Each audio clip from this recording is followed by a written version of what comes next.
היום יש לנו ליגה של דרגות 2, יש כ10 מתחרים. היום זו התחרות האחרונה ויקבעו המקומות הראשונים, ראשון, שני ושלישי. בדרך כלל רוב הגולשים מגיעים עם האנשים שלהם, נפגשים, מחליפים סיפורים, טסים כולם ביחד. אנחנו עושים תחרות של גובה מקסימלי ולגבי בול. החלוקה היא שווה, 50 נקודות לכל תחרות. המפגש האחרון, כך שזה יקבע בעצם את הדירוג הסופי וכן גם את הפרסים. מבוא חמה, אתר רכס, שדות נחיתה, יש לנו 2, אחד למטה ליתר ביטחון שבמידה ולא מחזיק רכס. עליון נמצא בשדה מזרחית לכביש, מסומן בבול אדום.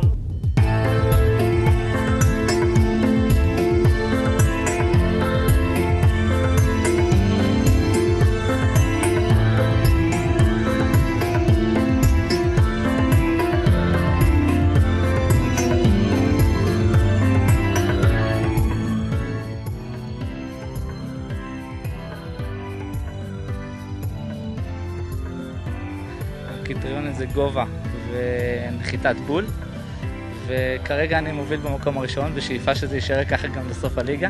אני אקח גם את הפרס. אני עוסק בספורט הזה כבר 1.5 שנה, עוד מעט 2 שנים. זהו ספורט נהדר, ממליץ לכל אחד לבוא ולנסות לעשות את זה. דורש קצת השקעה בהתחלה, קורס קצת קשה וקצת מתיש, אבל אחר כך שווה כל רגע. זה פשוט תענוג, אתה עף כמו ציפור.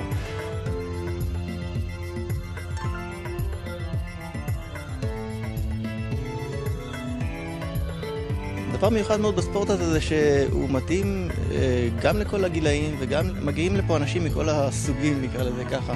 יש אנשים שהם עורכי דין, יש אינסטלטורים, זה ספורט לכולם.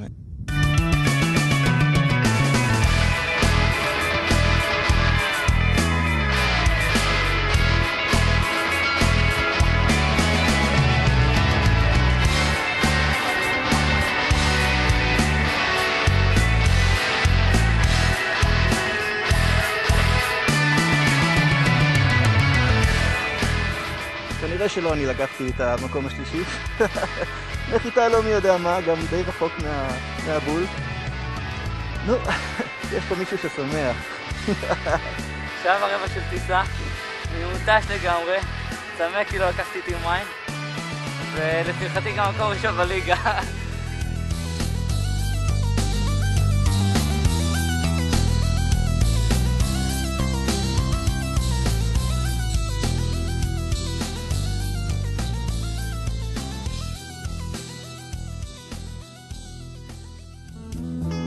אנחנו נמצאים היום בהר תבור, בליגה דרגות 3-4 של גלשני האוויר, שזה חלק מאליפות ישראל. בדרך כלל יש לנו בין 10 ל-12 תחרויות כאלה בשנה. המשימה היום זה משימת ניווט. אנחנו מתחילים אותה פה, שזה הר תבור, ממוקמים 470 מטר מעל פני הים. משימה שתסתיים בגולן, שסך הכל המרחק הוא 70 קילומטר. הערכה גסה שהטיסה היא תהיה קצת פחות משעתיים. צפי להגיע לגובה ביום כזה זה באזור ה-1500 מטר, שזה 4500 רגל. וזהו, שיהיה בהצלחה.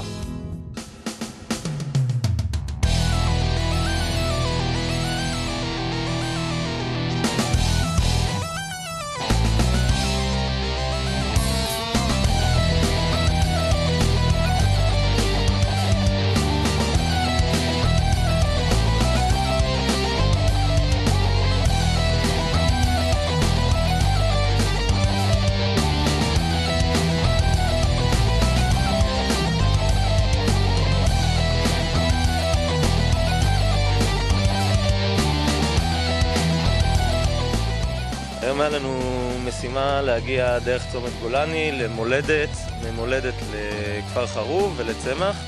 הרבה חבר'ה טובים ואפילו טובים ממני לא הצליחו בזה. קצת ניסיון שלי לגשש ככה לפי הרגש, אבל זה כבר יותר מדי קרוב לציפור ככה בלי מכשירים. אז בלי מכשירים הייתי צריך לרוץ בכל המהירות בכיוון אחד ולגנוב כמה שאני יכול יותר. היה איזה ניסיון קטן להציל פה לקראת הסוף, אבל הטיסה הייתה צריכה להסתיים פה למרבה הצער.